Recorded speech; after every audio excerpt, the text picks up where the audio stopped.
In the heart of Portland, Oregon, where the trees painted every street with autumn gold, lived a woman named Margaret Hayes, a 74-year-old retired teacher who had seen decades of seasons come and go but never stopped believing in the beauty of people. Her life was simple: a cup of chamomile tea every morning, gardening in her small backyard, and volunteering twice a week at the community library. But something about this fall felt different. One Tuesday afternoon, as she was shelving books at the library, a young man approached her with a hesitant smile. His name was Ethan Brooks, 24, freshly graduated, and new in town. He had recently lost his grandmother and felt an emptiness that he couldn't explain. Ethan asked if the library offered any mentoring programs for young adults trying to navigate life after college.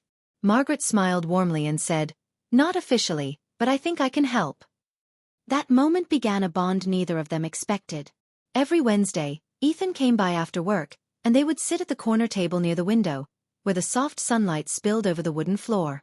They talked about everything: books, family, purpose, and the small joys that make life worth living. Over time, their meetings became the highlight of Margaret's week. She hadn't realized how much she missed being part of someone's growth, to feel needed again. Ethan, in turn, admired her wisdom, humor, and strength. One rainy evening, as they walked to the cafe nearby, Ethan suddenly said, "Ms. Hayes, I've been asked to lead a community art project. But I want to include something special. Real stories, from real people. Would you let me include yours?" Margaret chuckled. "Oh dear, my story's hardly worth telling." Ethan shook his head. "You taught generations. You've lived through times I only read about. You inspire me. Please." She paused, watching the raindrops gather on his hair, and something inside her softened. "All right," she said with a gentle laugh, "but only if you promise to tell it honestly." Over the next weeks, Ethan recorded hours of conversations with her. They talked about her childhood in the 1950s, her teaching years during the civil rights era, and the loneliness that came with growing old in a fast-moving world. Ethan listened with genuine curiosity, often getting emotional. He edited the footage into a short documentary titled, "Lessons from Margaret." When he showed it to her, tears welled in her eyes.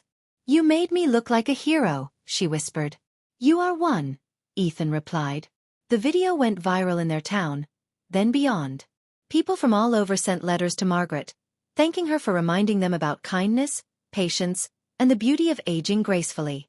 She was invited to schools, community events, and even featured in a local newspaper.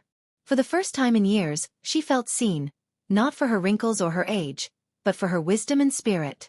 One day, after a small-town event, Ethan approached her and said, "Ms. Hayes, there's something I've been meaning to ask." She smiled knowingly. "You always have something up your sleeve." He grinned nervously. "My parents are renewing their vows next month, and I want you to officiate the ceremony. You're the reason I learned what love really means." Margaret was speechless. "Ethan, I can't possibly," but he interrupted gently. "Please. You're family to me now." That night, she sat on her porch under the stars, thinking about the strange ways life connects people. The next morning, she said yes. The ceremony was held in a small garden surrounded by flowers. Margaret wore a simple lavender dress and held a book of handwritten vows. As she spoke, her voice carried warmth and grace, and when Ethan's parents thanked her afterward, she felt an overwhelming sense of belonging. After the ceremony, Ethan handed her a small photo frame, a picture of them sitting in the library on that very first day. On the back he had written, "Thank you for saying yes." Months passed, and Margaret's health began to slow, but her spirit remained bright. On her 75th birthday, Ethan surprised her with something she never imagined: a scholarship fund in her name for students who wanted to become teachers. He named it the Margaret Hayes Legacy Award. She cried as he told her the details, saying softly, "You've given me something to live for again." Ethan smiled. "No, you gave me the reason to start."